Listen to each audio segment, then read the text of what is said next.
Bonjour Estelle, je suis ravie de t'accueillir aujourd'hui. Bonjour Christelle, merci beaucoup. Moi aussi, je suis ravie d'être ici. Merci de ton invitation. Alors aujourd'hui, ça va être un sujet qui me tient à cœur parce que personnellement, j'ai du travail à faire dessus et voilà, mon objectif étant d'aider les personnes de ma communauté à grandir sur différents domaines, sur différents sujets. J'ai trouvé pertinent ton sujet qui est la sexualité, plus précisément l'énergie sexuelle.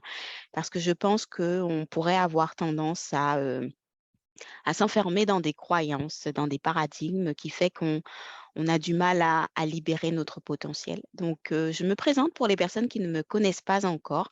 Je m'appelle Christelle Dumas, je suis coach certifiée en neurosciences, je suis aussi home organizer et mon objectif, c'est de, vous aider à désencombrer vos espaces de vie, désencombrer vos agendas et désencombrer votre mental. Donc là, on va aller passer un coup de balai sur, certaines pensées que vous avez au niveau de la sexualité avec Estelle.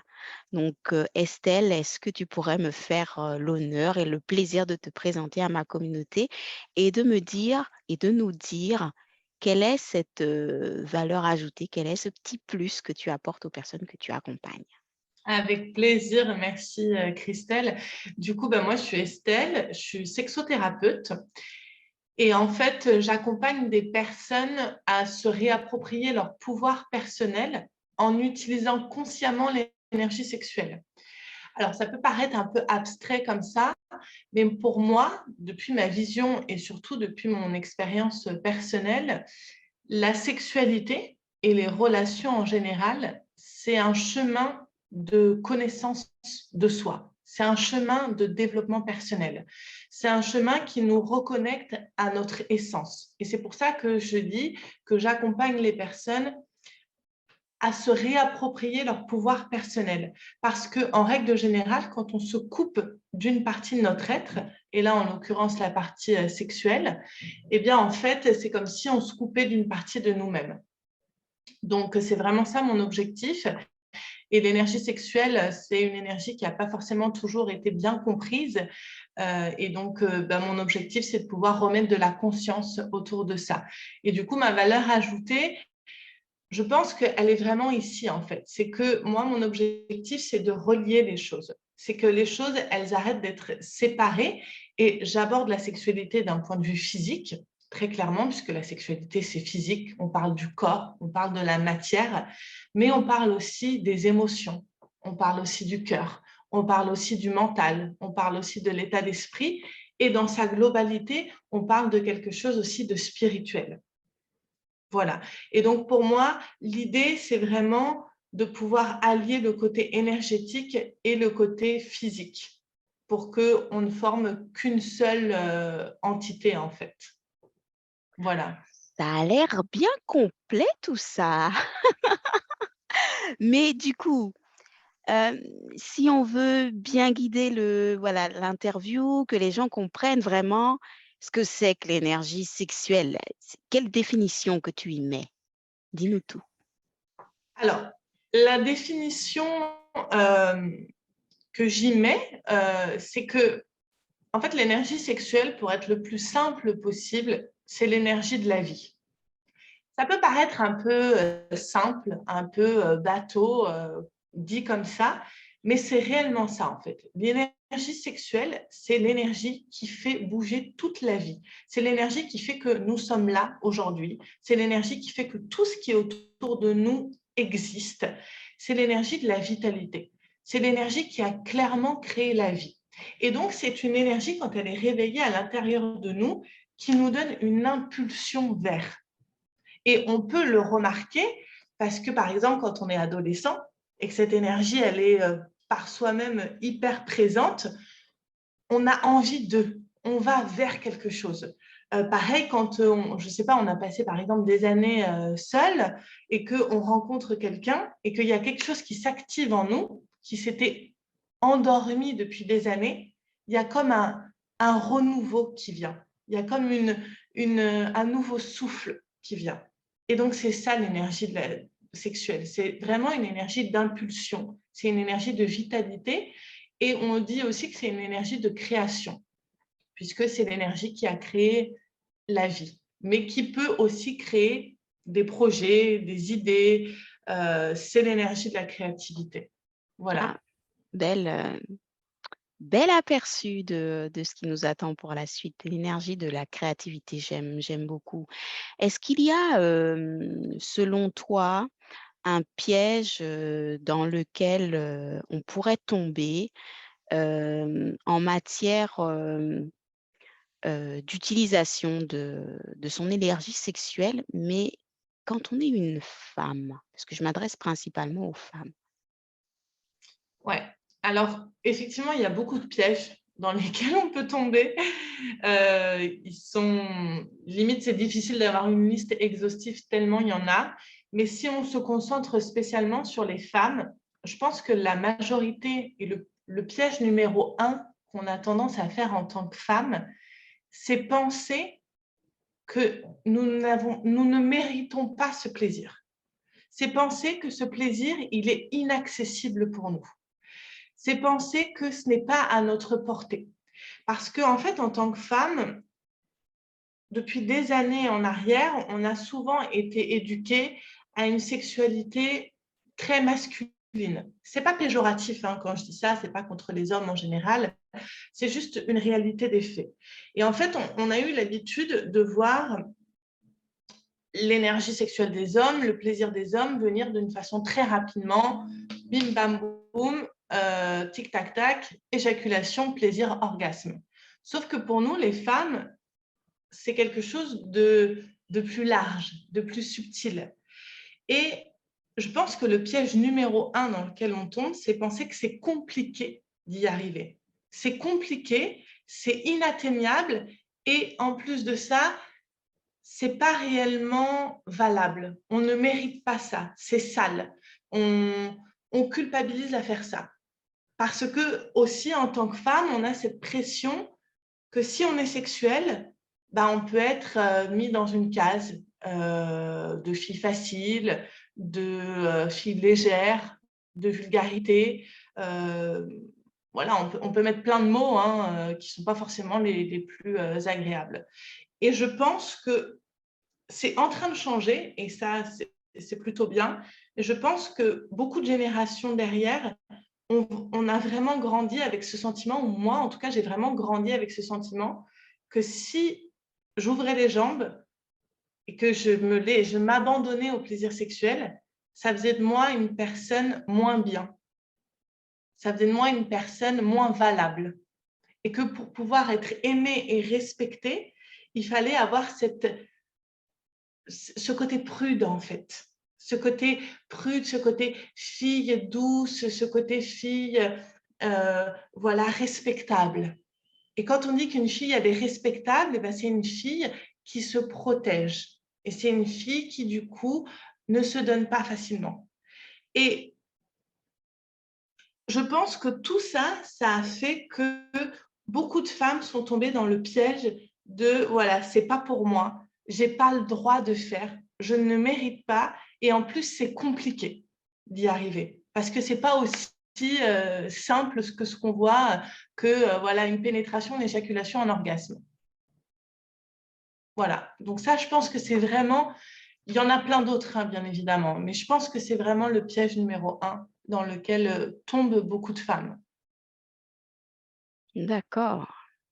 C'est très intéressant ce que tu dis. Ça me ramène, des choses que j'ai entendues, dans mon enfance, et ça me permet d'y voir un peu plus clair sur ce que je pense de la sexualité, sur la manière dont je me suis limitée moi-même sur ce sujet.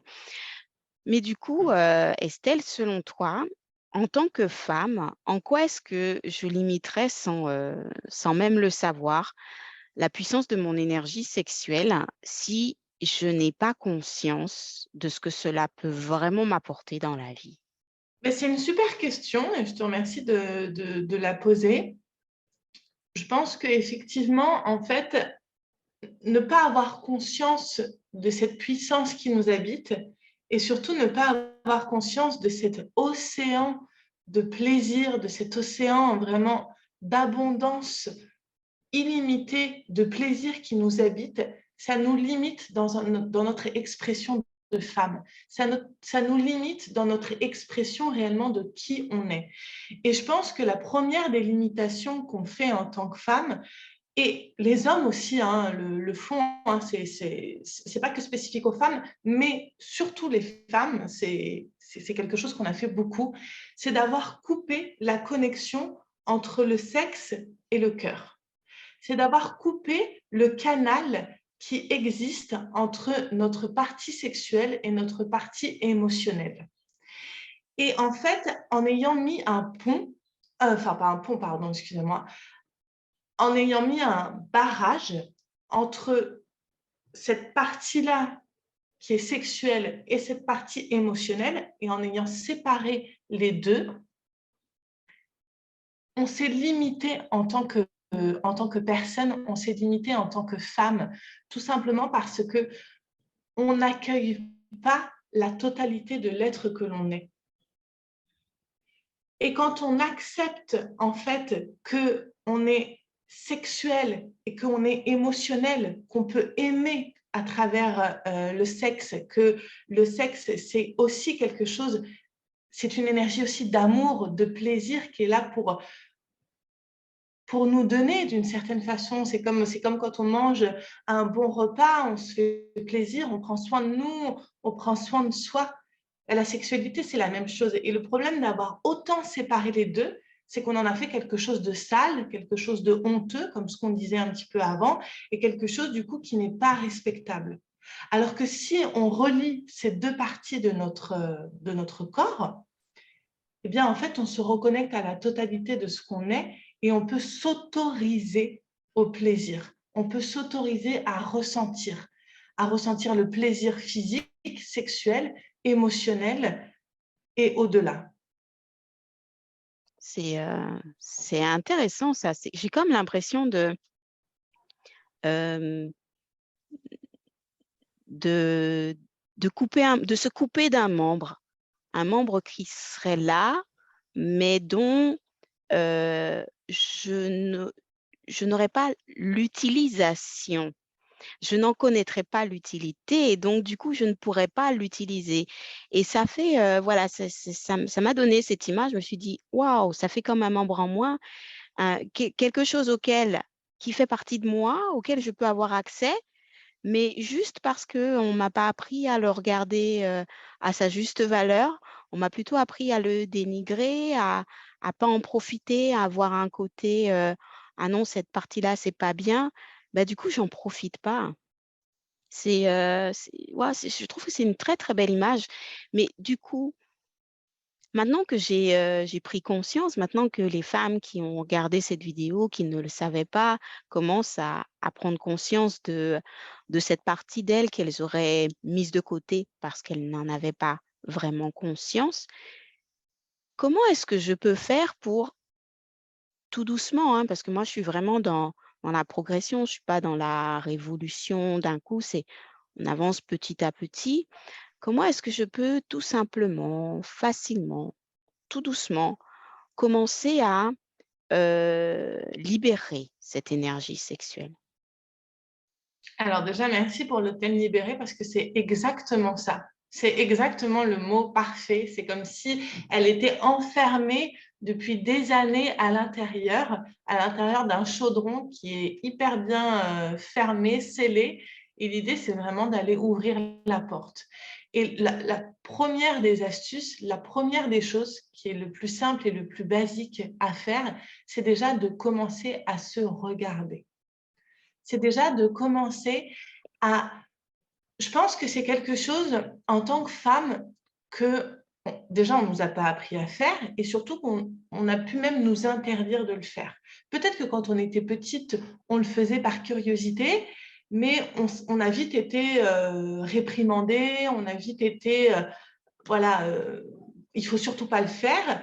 Et vu que nous, en tant que femmes, notre organe sexuel, il est à l'intérieur, il est vraiment, c'est comme un jardin qui est fermé, qui est à l'intérieur de nous, ben, on ne le voit pas en fait.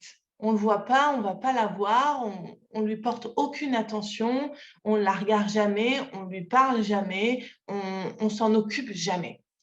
Et ça paraît très simple pour des hommes parce que leur organe sexuel, il est dehors, on a l'habitude de le voir, il a été représenté plein de fois dans les médias, dans les pubs, ou même, c'est un peu bête, hein, mais même des graffitis, des gens que voilà, c'est quelque chose qui a été énormément représenté, donc tout le monde sait ce que c'est. Par contre, la vulve, c'est un mystère, en fait. C'est un mystère et le problème, en fait, c'est que c'est un mystère pour les femmes mêmes. Donc l'idée, déjà le 1er pas, le premier mini pas à faire, c'est déjà de commencer à se reconnecter avec cette partie-là de notre corps. Donc déjà, oser aller la regarder, prendre un miroir, ouvrir les jambes, la regarder, mais pas forcément pour aller se toucher, se masturber ou voilà, si on a envie, c'est bien, mais ne serait-ce déjà que la regarder et la regarder sans la juger, hein, parce que Mmh. c'est pareil,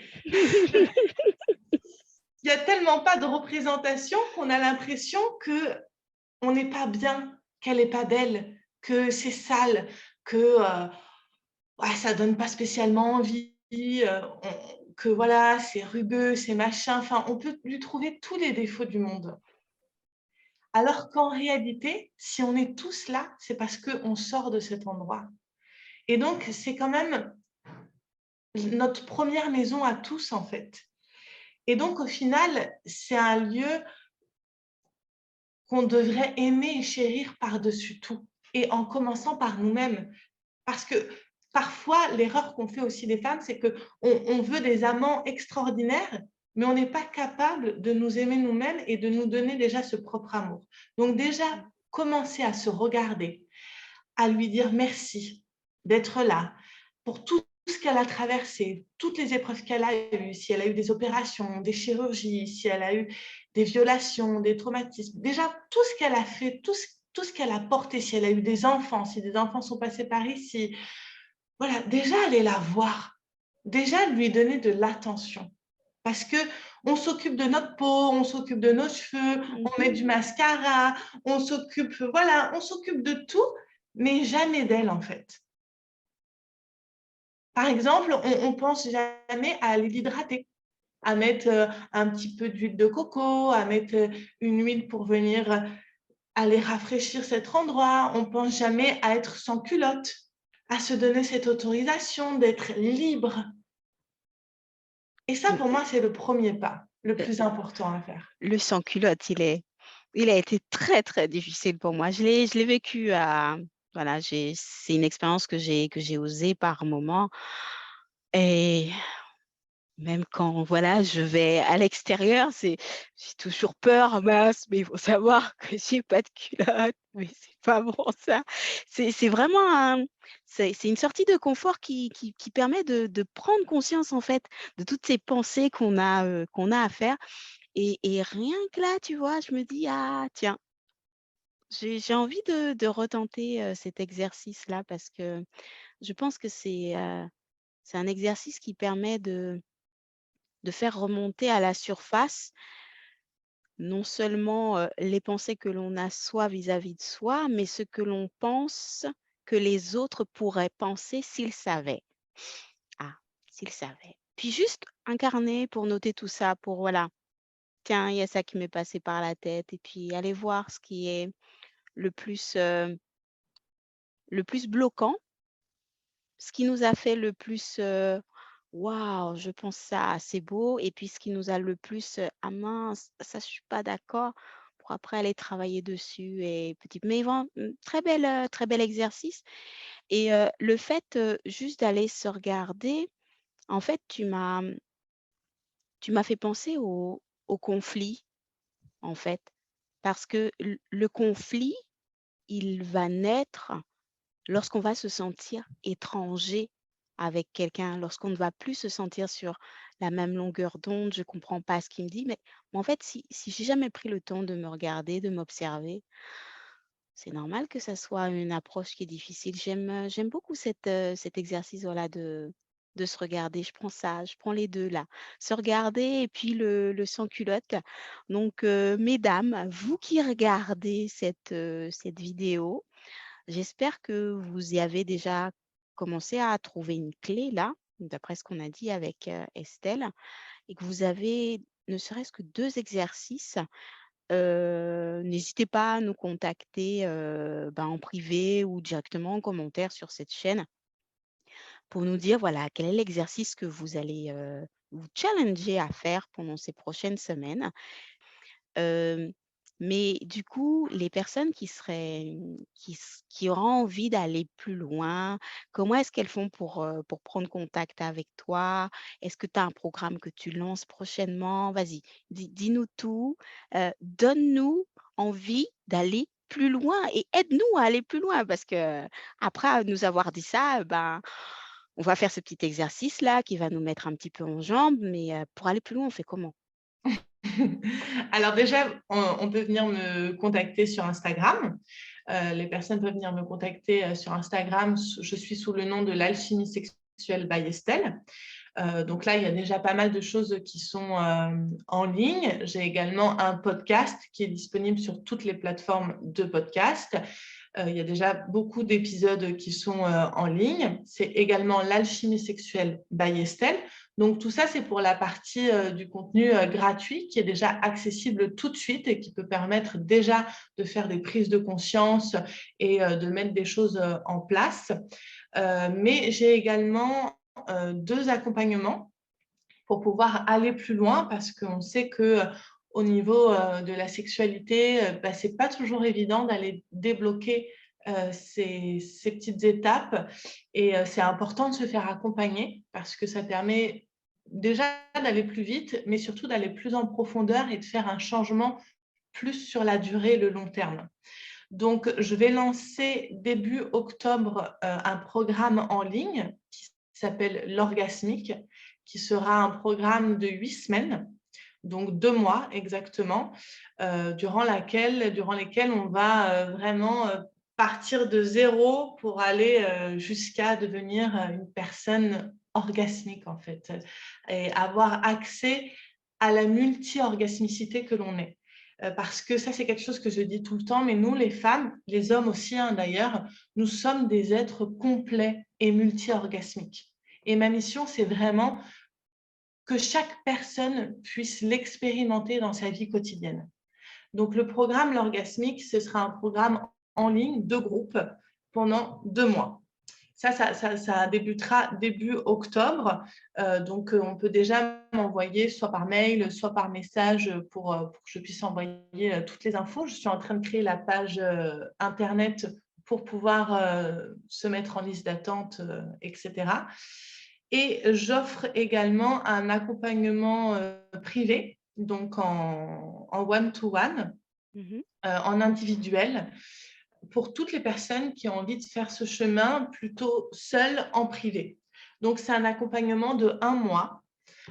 Et là, c'est un accompagnement qui se passe avec 4 séances en visuel et ensuite où il y a des exercices et des audios pour accompagner le long du processus. Et en 1 mois déjà, on peut opérer une grande transformation à l'intérieur de soi. C'est assez intensif, mais ça permet de vite débloquer des étapes pour pouvoir se reconnecter à cette partie de nous-mêmes. Voilà. Alors, je vous invite à commencer les 2 exercices qu'on vous a donnés là pendant cette interview rapidement, de pas attendre la fin et de déjà contacter Estelle pour pouvoir, basculer soit sur un accompagnement individuel, soit sur un accompagnement collectif. Donc, voilà, vous avez toutes les infos. Je vais mettre tous les liens en description de la vidéo. Donc franchement, allez-y parce que ce serait dommage de se couper d'une partie de soi aussi puissante, hein. Qu'est-ce que tu en penses toi, Estelle? Je pense que ce serait dommage, ouais. Je pense que en fait, c'est c'est comme si on avait, des outils pour cuisiner. On avait toute une ribambelle d'outils. On a une machine pour pour faire du liquide. Enfin, on a tous les outils qu'il faut, mais on ne les utilise pas. Mmh. Ce serait Et dommage. on se complique la tâche. On se complique la tâche et on se bloque vraiment d'une partie de nous-mêmes. Et en tant que femme, je pense qu'il est vraiment primordial qu'on se reconnecte à cette partie de nous-mêmes parce que ça peut nous délivrer de la dépendance affective, du manque de mérite, du manque d'amour-propre et ça peut vraiment nous redonner toute notre puissance en fait.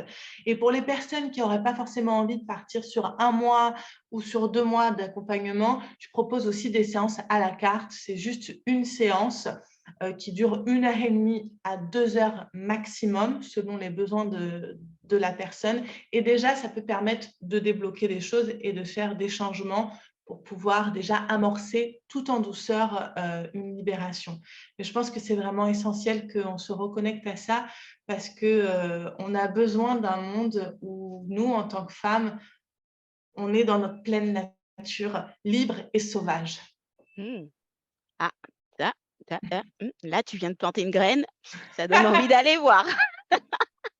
Bon, bon, juste, vous prenez votre agenda parce que là, on va faire les choses concrètement. Vous prenez votre agenda.